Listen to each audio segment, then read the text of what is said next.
I'm quantum shitting myself. Okay. All right. The clicker. Thank you. I have audience participation. All right. So we're going to look at the beef behind the breakthroughs. This hopefully will be accessible to everyone in the audience, especially if you're a Mean Girls fan or a Real Housewives fan. So, hi, that's me. I never get to pull this photo out or this shirt except in this audience. Does anyone know where I'm sitting? My Eastwood crew. I am sitting in the seat that Peter Higgs was sitting on when they announced the discovery of the Higgs boson. I was 8 months pregnant with my third child as well, so he is affectionately nicknamed Baby Higgs. But that's me, about a year ago. I love physics and I love trash reality TV, the Real Housewives, all of it, love it. So I'm going to combine the two and talk about the pettiness between the physicists. Phil alluded to some of it before. Okay, so we're going to talk about Newton versus Leibniz. I apologize if I said that one incorrectly. Newton versus Hooke and Einstein v. Bohr. Okay, so it's the calculus crisis. We've got Newton versus Leibniz. There's a whole bunch of... I'm a high school teacher, you can tell, because I've got all my notes presented like this. This is more for my goldfish memory. Okay, basically a bunch of smart people. Newton was a bit of a loner, didn't like a lot of people, as we'll soon find out. Leibniz, pretty smart guy, as everyone else I'm going to be talking about. Okay, the feud. Who invented calculus first? So Leibniz published it first. Newton says, actually, I had it like in a drawer. Leibniz is like, that doesn't mean anything. So yeah, Newton then accused Leibniz of plagiarizing his work. But then the Royal Society formed a committee. Who headed that committee to find out who invented calculus? Isaac Newton. And what a shock. The Royal Society committee decided that Newton was actually the OG. They said, headed by this anonymous person, Newton, and he was the one that said, actually, I created calculus. Yeah, the Brits stealing from people again. What a surprise. Anyway, sorry. Okay, so today we say that both of them did. Leibniz notation is, we still use it today. Newton made up this idea of fluxions. He kept trying to make it happen. Newton stopped trying to make fluxions happen. It's not going to happen. But it really, Newton was buried like a king. Leibniz died in disgrace. People didn't like him very much, kind of felt sorry for him. I'm going to need two actors to do a role play, a reenactment. I can play one person if you want me to.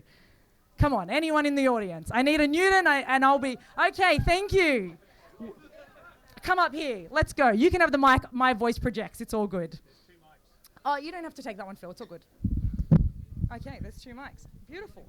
Would you like to be the Brit or the German? Oh, whoa, okay. Yeah. All right, would you like it on paper or would you like to read? Okay, no. I will also be the narrator.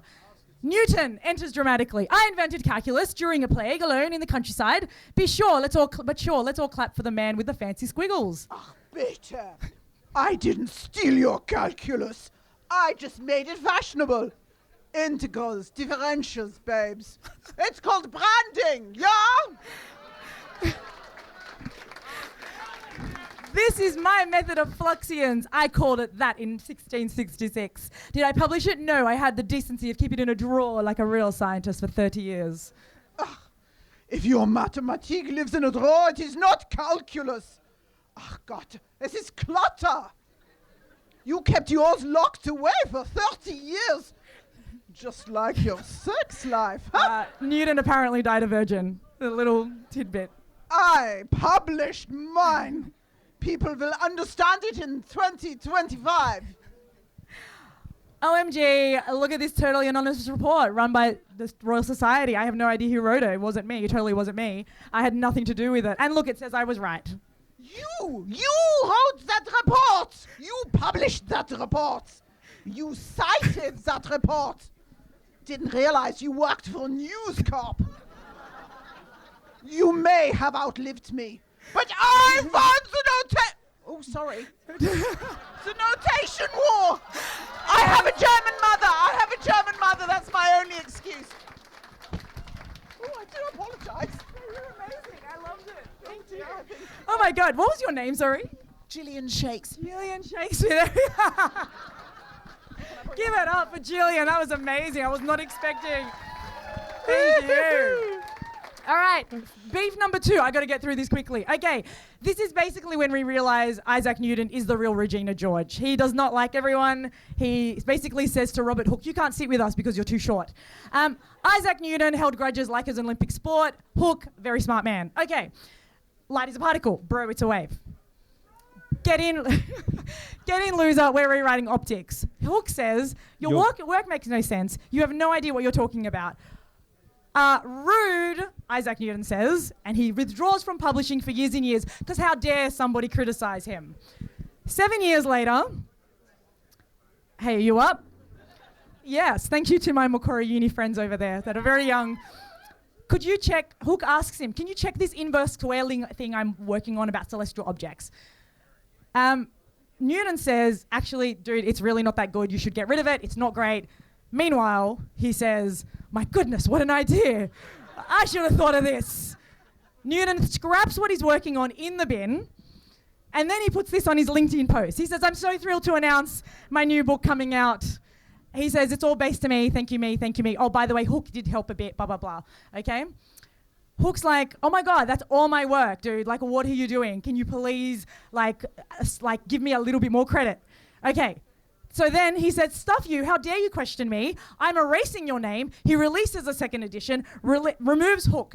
Not only does he remove Hooke, I like this one, sorry, by the way. You've got live news. Thank you.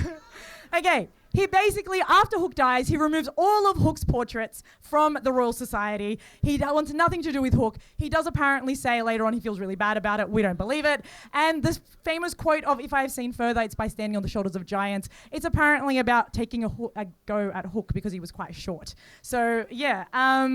Okay, and this is the scene that we got from Newton's apartment the day that he found out that everyone really loved Hooke over him. There is some sound, but he's basically got his burn book of all the scientists he didn't like. And there's Hooke, and he rips off the photo. And he says, do not touch, she is a fugly... This skank bitch is a fugly slut. Okay, I might move on. We know, sticks a photo of him. Well, let's watch the end. Okay, I've got 1 minute to go. I'll do the last one really, really quick. Okay. And he sticks a photo. I've sped this up as well, but as you can see, my photoshopping skills are amazing. There we go. Okay. All right. Einstein v. Bohr. Okay, one believed in uncertainty, the other one wasn't so sure about it. Okay. What I really want you guys to know about Einstein is his second wife was also his first and second cousin. Even his marriage was relevant. Where's the drum? But anyway, relative. Fucked up my own joke. Okay. Niels Bohr, if you're looking for a husband, he left his honeymoon to go hang out with Ernest Rutherford. What a man. Okay. So this all went down in the Solvay conferences, 1927, 1930. They were at it. They were mates, but they were also at it.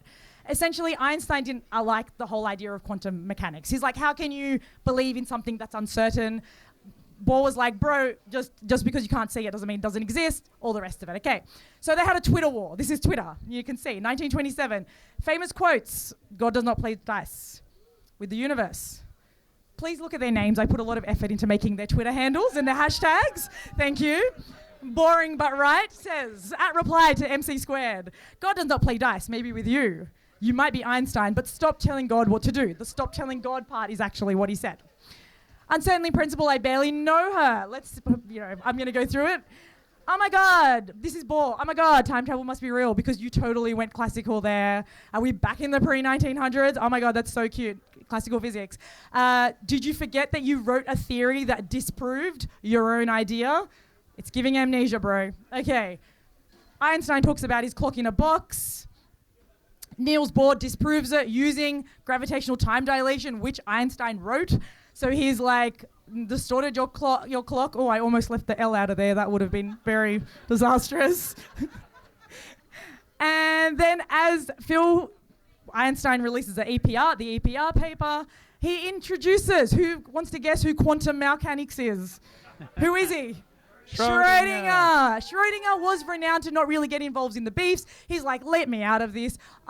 This thread is a catastrophe. I am pausing my involvement. Hey. And then Marie Curie enters the chat and says, are you guys done measuring your thesis in a pissing contest? And I imagine arguing about dice and cats while I was literally winning 2 Nobel Prizes. while wearing a corset. Sit down. And essentially, this is if you watch The Real Housewives, they have a reunion special, and this is what's coming up. Bohr still says Einstein's wrong. Einstein still won't roll the dice. Newton's rewriting history. Hooke was cropped out again. Leibniz is subtweeting in Latin, and Curie doesn't attend because she's actually working. Thank you so much.